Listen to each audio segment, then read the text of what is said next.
How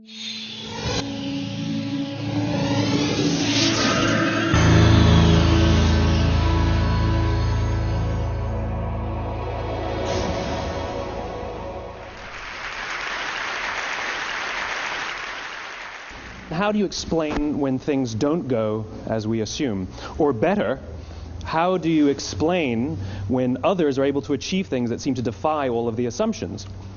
For example, why is Apple so innovative?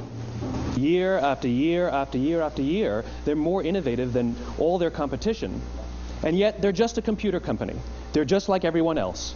They have the same access to the same talent, the same agencies, the same consultants, the same media.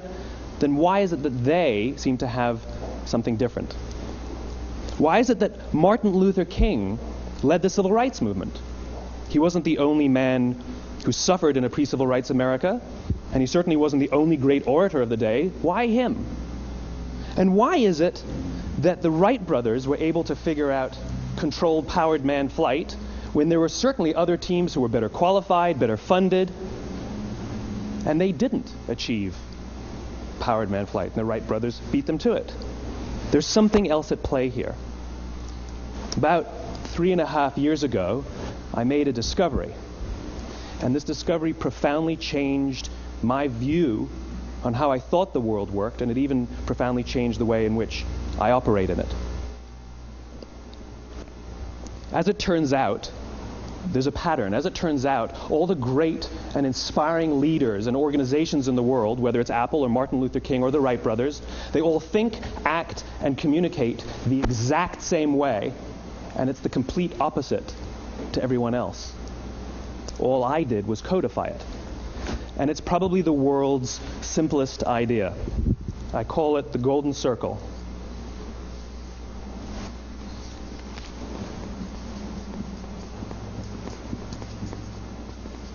Why, how, what?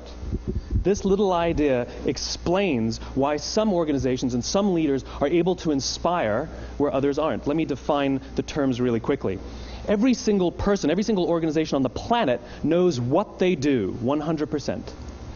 Some know how they do it, whether you call it your differentiating value proposition or your proprietary process or your USP. But very, very few people or organizations know why they do what they do. And by why, I don't mean to make a profit. That's a result. It's always a result. By why, I mean what's your purpose? What's your cause? What's your belief? Why does your organization exist? Why do you get out of bed in the morning? And why should anyone care?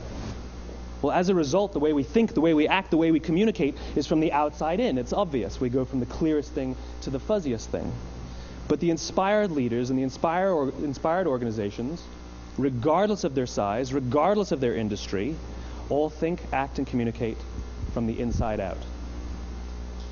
Let me give you an example. I use Apple because they're easy to understand and everybody gets it. If Apple were like everyone else, a marketing message from them might sound like this: we make great computers. They're beautifully designed, simple to use, and user-friendly. Want to buy one? Meh. And that's how most of us communicate. That's how most marketing is done, that's how most sales is done, and that's how most of us communicate interpersonally. We say what we do, we say how we're different or how we're better, and we expect some sort of behavior, a purchase, a vote, something like that. Here's our new law firm. We have the best lawyers with the biggest clients. We have, we always perform for our clients, do business with us. Here's our new car. It gets great gas mileage. It has, leather seats. Buy our car. But it's uninspiring. Here's how Apple actually communicates. Everything we do, we believe in challenging the status quo. We believe in thinking differently. The way we challenge the status quo is by making our products beautifully designed, simple to use, and user-friendly. We just happen to make great computers. Want to buy one? Totally different, right? You're ready to buy a computer from me. All I did was reverse the order of the information. What it proves to us is that people don't buy what you do, people buy why you do it. People don't buy what you do, they buy why you do it. This explains why every single person in this room is perfectly comfortable buying a computer from Apple. But we're also perfectly comfortable buying an MP3 player from Apple, or a phone from Apple, or a DVR from Apple. But as I said before, Apple's just a computer company. There's nothing that distinguishes them structurally from any of their competitors. Their competitors are all equally qualified to make all of these products. In fact, they tried. A few years ago, Gateway came out with flat screen TVs. They're eminently qualified to make flat screen TVs. They've been making flat screen monitors for years. Nobody bought one. And Dell came out with MP3 players and PDAs. And they make great quality products, and they can make perfectly well-designed products, and nobody bought one. In fact, talking about it now, we can't even imagine buying an MP3 player from Dell. Why would you buy an MP3 player from a computer company? But we do it every day. People don't buy what you do, they buy why you do it. The goal is not to do business with everybody who needs what you have. The goal is to do business with people who believe what you believe. Here's the best part. None of what I'm telling you is my opinion. It's all grounded in the tenets of biology, not psychology, biology. If you look at a cross-section of the human brain, looking from the top down, what you see is the human brain is actually broken into three major components that correlate perfectly with the golden circle.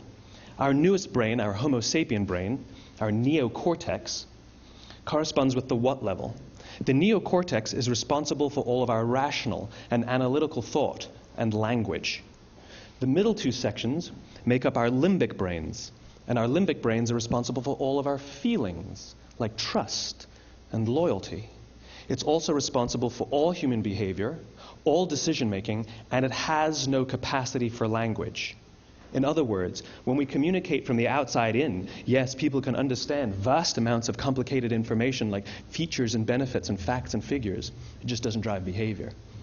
When we communicate from the inside out, we're talking directly to the part of the brain that controls behavior, and then we allow people to rationalize it with the tangible things we say and do. This is where gut decisions come from. You know, sometimes you can give somebody all the facts and your figures, and they say, I know what all the facts and details say, but it just doesn't feel right.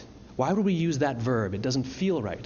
Because the part of the brain that controls decision-making doesn't control language. And the best we can muster up is, I don't know, it just doesn't feel right. Or sometimes you say you're leading with your heart or you're leading with your soul. Well, I hate to break it to you, those aren't other body parts controlling your behavior. It's all happening here in your limbic brain, the part of the brain that controls decision-making and not language. But if you don't know why you do what you do, and people respond to why you do what you do, then how will you ever get people to vote for you or buy something from you, or more importantly, be loyal and want to be a part of what it is that you do? Again, the goal is not just to sell people who need what you have. The goal is to sell to people who believe what you believe. The goal is not just to hire people who need a job. It's to hire people who believe what you believe. I always say that, you know, there's if you hire people just because they can do a job, they'll work for your money. But if you hire people who believe what you believe, they work for you with blood and sweat and tears. And nowhere else is there a better example of this than with the Wright brothers. Most people don't know about Samuel Pierpont Langley. And back in the early 20th century, the pursuit of powered man flight was like the dot-com of the day. Everybody was trying it. And Samuel Pierpont Langley had what we assume to be the recipe for success. I mean, even now, you ask people, why did your product or why did your company fail? And people always give you the same permutation of the same three things. Undercapitalized, the wrong people, bad market conditions. It's always the same three things. So let's explore that. Samuel Pierpont Langley was given $50,000 by the War Department to figure out this flying machine. Money was no problem. He held a seat at Harvard and worked at the Smithsonian and was extremely well connected. He knew all the big minds of the day. He hired the best minds money could find, and the market conditions were fantastic. The New York Times followed him around everywhere, and everyone was rooting for Langley. And how come we've never heard of Samuel Pierpont Langley? A few hundred miles away in Dayton, Ohio, Orville and Wilbur Wright. They had none of what we consider to be the recipe for success. They had no money. They paid for their dream with the proceeds from their bicycle shop. Not a single person on the Wright brothers' team had a college education, not even Orville or Wilbur. And the New York Times followed them around nowhere. The difference was Orville and Wilbur were driven by a cause, by a purpose, by a belief. They believed that if they could figure out this flying machine, it'll change the course of the world. Samuel Pierpont Langley was different. He wanted to be rich and he wanted to be famous. He was in pursuit of the result. He was in pursuit of the riches. And lo and behold, look what happened. The people who believed in the Wright brothers' dream worked with them with blood and sweat and tears. The others just worked for the paycheck. And they tell stories of how every time the Wright brothers went out, they would have to take 5 sets of parts because that's how many times they would crash before they came in for supper. And eventually, on December 17th, 1903, the Wright brothers took flight. And no one was there to even experience it. We found out about it a few days later. And further proof that Langley was motivated by the wrong thing, the day the Wright brothers took flight, he quit. He could have said, "That's an amazing discovery, guys. Now we'll improve upon your technology." But he didn't. He wasn't first. He didn't get rich. He didn't get famous. So he quit. People don't buy what you do, they buy why you do it. And if you talk about what you believe, you will attract those who believe what you believe. Well, why is it important to attract those who believe what you believe? Something called the law of diffusion of innovation. And if you don't know the law, you definitely know the terminology. The first 2.5% of our population are our innovators. The next 13.5% of our population are our early adopters. The next 34% are your early majority, your late majority, and your laggards. The only reason these people buy touch-tone phones is because you can't buy rotary phones anymore. We all sit at various places at various times on the scale, but what the law of diffusion of innovation tells us is that if you want mass market success or mass market acceptance of an idea, you cannot have it until you achieve this tipping point between 15 and 18% market penetration, and then the system tips. And I love asking businesses, what's your conversion on new business? And they love to tell you, oh, it's about 10%, proudly. Well, you can trip over 10% of the customers. We all have about 10% who just get it. That's how we describe them, right? That's like that gut feeling, oh, they just get it. The problem is, how do you find the ones that just get it before you're doing business with them versus the ones who don't get it? So it's this here, this little gap, that you have to close, as Geoffrey Moore calls it, crossing the chasm. Because you see, the early majority will not try something until someone else has tried it first. And these guys, the innovators and the early adopters, they're comfortable making those gut decisions. They're more comfortable making those intuitive decisions that are driven by what they believe about the world, and not just what product is available. These are the people who stood online for 6 hours to buy an iPhone when they first came out, when you could have just walked into the store the next week and bought one off the shelf. These are the people who spent $40,000 on flat screen TVs when they first came out, even though the technology was substandard. And by the way, they didn't do it because the technology was so great. They did it for themselves.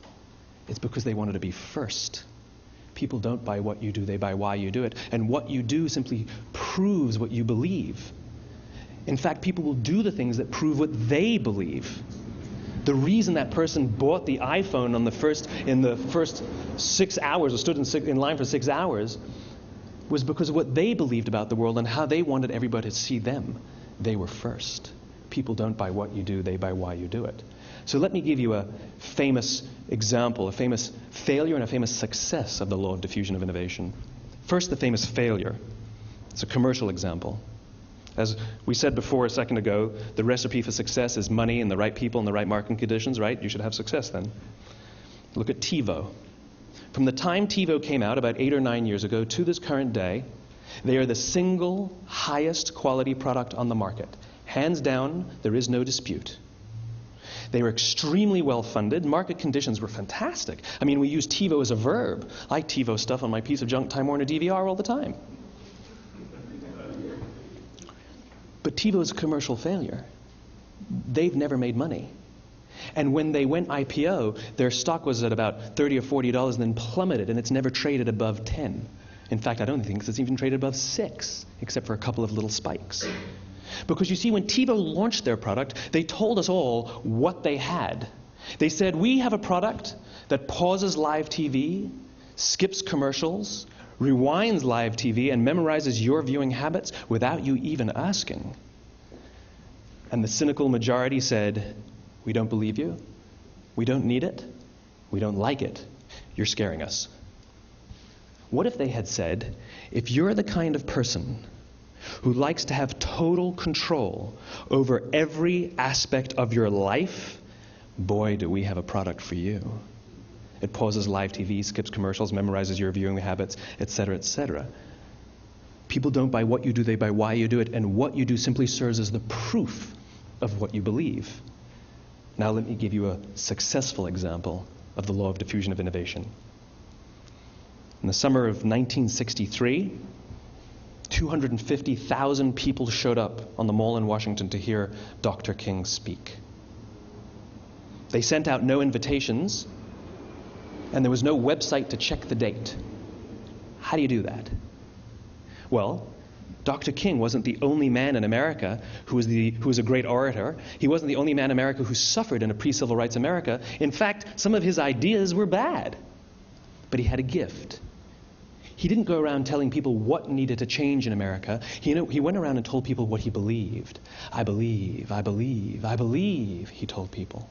And people who believed what he believed took his cause and they made it their own, and they told people. And some of those people created structures to get the word out to even more people.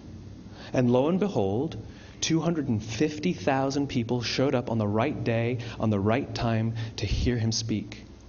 How many of them showed up for him? 0. They showed up for themselves. It's what they believed about America that got them to travel on a bus for 8 hours to stand in the sun in Washington in the middle of August. It's what they believed. And it wasn't about black versus white. 25% of the audience was white.